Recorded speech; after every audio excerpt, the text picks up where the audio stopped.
Hello दोस्तों, नमस्कार। एक बार फिर से आप सभी का स्वागत है आपके अपने यूट्यूब चैनल रवि फार्मारिक में।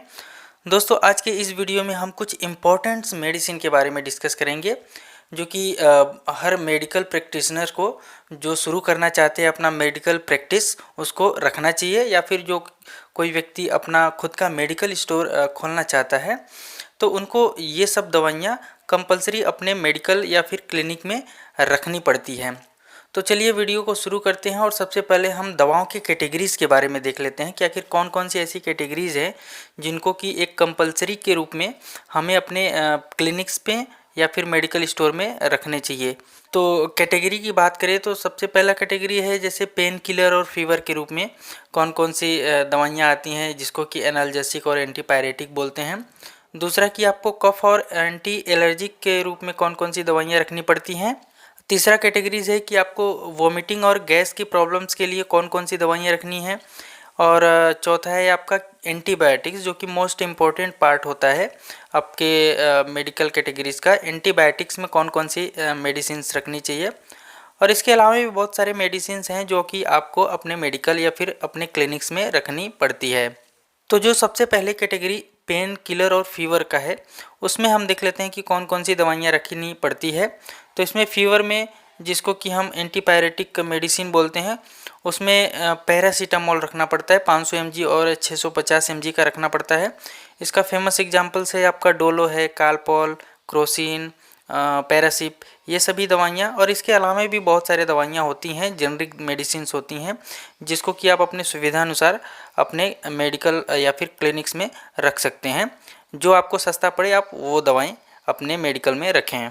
दूसरा कि एक पेन किलर है, पेन किलर जिसको कि एनाल्जेसिक बोलते हैं, दर्द निवारक गोली के रूप में आप कौन कौन सी दवाइयाँ रखेंगे। तो इसमें एसिक्लोफेनेक रख लीजिए, निमोसुलाइड, डाइक्लोफेनेक, ये सिर्फ दर्द के लिए होता है। अगर किसी व्यक्ति को दर्द के साथ साथ बुखार जैसी शिकायत हो तो उसमें आप एसिक्लोफेनेक का 100 mg के साथ साथ पैरासीटामोल 325 mg का कॉम्बिनेशन की दवा रख लेते हैं। इसमें आपका फेमस एग्जांपल्स होता है आपका जैसे जीरोडोल पी। अगला एनाल्जेसिक एंटीपायरेटिक में जैसे चोट के साथ साथ दर्द की शिकायत हो व सूजन और बुखार जैसी कंडीशन हो तो उसके लिए हम एसिक्लोफेनेक के साथ साथ पैरासीटामोल के साथ सेरेसियोपेप्टिडेस कैटेगरी का जो कॉम्बिनेशन का दवा है वो रखते हैं, जिसका फेमस एग्जांपल है जीरोडोल एसपी। दोस्तों, इसके अलावा निमोसुलाइड और पैरासीटामोल का कॉम्बिनेशन की दवा बहुत ज़्यादा चलती है। आप इसमें टैबलेट रख सकते हैं जिसका कि फेमस एग्जांपल है सुमो कैटेगरी की दवा जो होती है वो सर दर्द और हल्के फुल्का बुखार हो उसमें काफ़ी अच्छा कारगर होता है। इस कैटेगरी का जो दूसरा एनाल्जेसिक दवा है जैसे स्टमक पेन में कौन कौन सी दवाइयाँ रखते हैं, जैसे पेट दर्द हो तो उसमें हम dicyclomine plus mefenamic acid combination की दवा रखते हैं। इसका फेमस एग्जांपल्स है मेप्टालिस्पास। दोस्तों, ये एग्जांपल्स हम दे रहे हैं लेकिन आप अपने सुविधानुसार जो सस्ती दवा पड़े, जेनरिक हो, जो पेशेंट को सस्ता लगे वो दवा आप रख सकते हैं। किसी भी कंपनी का दवा आप रख सकते हैं। अब नेक्स्ट कैटेगरी की दवा हम देख लेते हैं कफ और एंटी एलर्जिक के रूप में कौन सी दवा रखते हैं। तो दोस्तों, जो कफ होता है वो बेसिकली दो तरीके का होता है, वेट कफ और ड्राई कफ। तो वेट कफ के लिए जो गीली खांसी होती है जिसमें बलगम आता है उसमें हम लेते हैं टर्ब्यूटालिन प्लस ब्रोमहेक्सिन हाइड्रोक्लोराइड सिरप हम लेते हैं। इस कॉम्बिनेशन का दवा जो होता है वो कफ को पतला करता है और खींचकर बाहर निकालता है। तो इसका जो फेमस एग्जांपल्स है ब्रोजिडेक्स। दोस्तों, दूसरा जो कैटेगरी है जैसे ड्राई कफ के लिए हम सूखी खांसी के लिए कौन सी सिरप रखते हैं, कौन सी दवा रखते हैं। तो इसमें डेक्स्ट्रोमेथॉर्फन हाइड्रोक्लोराइड प्लस क्लोरफेनिरामिन मैलिएट, इस कैटेगरी की जो भी दवाइयाँ होती है जो आपको सुविधा अनुसार सस्ती पड़े आप वो रख सकते हैं। इसका जो फेमस एग्जांपल्स होता है वो जीडेक्स होता है। आप इन सभी से मिलता जुलता किसी भी कंपनी ब्रांड का आप दवा लेकर रख सकते हैं। दोस्तों, वेट कफ और ड्राई कफ के अलावा कुछ ऐसे सिम्टम्स आते हैं जिसमें हम क्लियर पता नहीं कर पाते कि यह किस कैटेगरी का खांसी हो रहा है इनको। तो उसमें हम आपको अगर पता ना हो कि वेट कफ और ड्राई कफ है तो आप dextromethorphan hydrochloride plus chlorpheniramine maleate plus guaifenesin और आप इसमें अमोनियम सिट्रेट का कॉम्बिनेशन का जो दवा आता है आप इस दवा का उपयोग कर सकते हैं। इसका फेमस एग्जांपल्स है आपका ग्रेलिंगटस, तो आप इसको दे सकते हैं। दोस्तों, अब इस कैटेगरी का जो दूसरा सब कैटेगरी है एंटी एलर्जिक के रूप में हमें कौन सी मेडिसिन रखनी चाहिए। तो पहला है इसमें आपका सेट्रिजिन, जो कि बहुत ज़्यादा इस्तेमाल किया जाता है एंटी एलर्जिक के रूप में। यह कंपलसरी हर एक मेडिकल और प्रैक्टिशनर के पास ज़रूर होना चाहिए। दूसरा कि एक एविल आता है, उसको भी आप हमेशा अपने मेडिकल या फिर प्रैक्टिशनर जो भी हैं वो अपने पास रखें। अगर किसी को कॉमन कोल्ड की शिकायत हो तो उसमें आप सेट्रिजिन, फेनिरामिन मैलिएट जैसे एविल हो गया, आप विकोरिल टैबलेट का भी प्रयोग कर सकते हैं। विकोरिल में आपका पैरासीटामोल वगैरह एडिशनल होता है, जिससे कि आपका दर्द और बुखार की भी शिकायत हो तो वो भी ख़त्म हो जाता है। तो ये था एंटी एलर्जी के रूप में जो दवाइयाँ आपको अपने मेडिकल शॉप या फिर क्लिनिक में रखनी होती हैं। अब अगला कैटेगरी देख लेते हैं, जो वोमिटिंग और गैस के लिए हमें कौन कौन से मेडिसिन अपने मेडिकल स्टोर पर रखनी चाहिए। तो इसमें आपका पहला है ऑन्डेनसेट्रॉन, 4 mg और 8 mg के कंपोजिशन में आता है ये। इसका फेमस एग्जांपल्स होता है आपका वोमिकाइंड और एमसेट। यह उल्टी के लिए होता है, उल्टी को रोकता है। अगर इसके अलावा भी आपको डोमपेरिडोन रखना होता है, डोमपेरिडोन DT। इसमें आपका फेमस एग्जांपल्स है डोमेस्टॉल। तो ये सब जो दवाइयाँ होती हैं उल्टी और मतली की शिकायत को रोकने के लिए होता है, तो ये सभी आपको अपने मेडिकल स्टोर पर ज़रूर रखनी पड़ती है।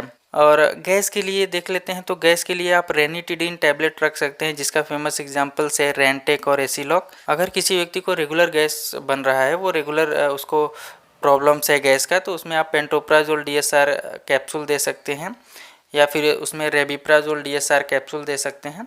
ये थोड़ा हाई क्वालिटी का दवा होता है।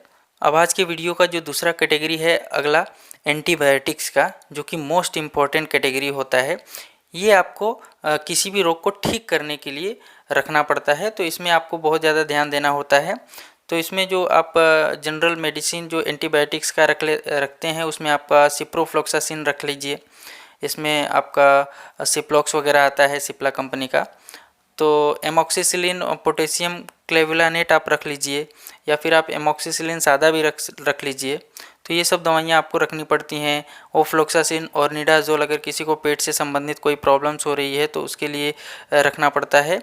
और सिफिक्जिम तो कंपलसरी अपने मेडिकल पर या फिर प्रैक्टिशनर के पास होना ही चाहिए। दोस्तों, इसके अलावा भी बहुत सारे एंटीबायोटिक्स हैं जिसके बारे में आपको पता होना चाहिए और रखना चाहिए। तो इन सभी में जो भी दवाई आपको सस्ती और अच्छी लगे वो आप रख सकते हैं, लेकिन आपको ज़्यादा से ज़्यादा कोशिश करें कि सस्ती दवाएं रखने की कोशिश करें, जो कि पेशेंट को थोड़ा सा फाइनेंशियल सस्ती लगे। इसके अलावा भी बहुत सारे मेडिसिन जो है आपको अपने मेडिकल स्टोर पर रखनी पड़ती हैं, जिसमें आपका बी कॉम्प्लेक्स है। जैसे आपका फॉर एग्जांपल बीकासुल होता है, मुंह के छाले हो या फिर बी कॉम्प्लेक्स विटामिन्स की कमी हो जाती है, तो इसके लिए हम बी कॉम्प्लेक्स रखते हैं। न्यूरोवियान आपको रखना चाहिए। और इसके अलावा आपको आइसोसोर्बाइड डाइनाइट्रेट रखना चाहिए, जो कि हार्ट से रिलेटेड प्रॉब्लम्स के लिए होता है। हार्ट अटैक या फिर आपके हार्ट में पेन हो तो उसके लिए हमें इसको रखना चाहिए। बहुत ही ज़रूरी और लाइफ सेविंग ड्रग्स होती हैं, जो आपके पास बहुत ही इम्पोर्टेंट रूप में होने चाहिए।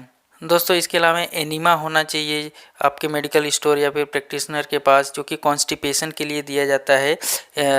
एनल कैनाल में डाल करके दिया जाता है, तो इससे क्या होता है, कब्ज की शिकायत दूर हो जाती है। ये बड़ों के लिए प्रयोग किया जाता है। बच्चों के लिए अब क्या होता है कि इसमें ग्लिसरीन सपोजिटरीज आता है, जो छोटे बच्चों को, अगर किसी को लैट्रिन की नहीं हो रहा है, बंद हो गया है, तो उसमें इसका इस्तेमाल किया जाता है। अगर किसी को भूख नहीं लगता है, खाना नहीं पचता है, तो उसमें आप सिरप रख सकते हैं अपने मेडिकल स्टोर पर, जिसमें आपका साइप्रोहेप्टाडिन ट्राई कोलिन सिट्रेट और सॉर्बिटोल का कॉम्बिनेशन होता है, जिसका फेमस एग्जांपल्स होता है सिपोन सिरप।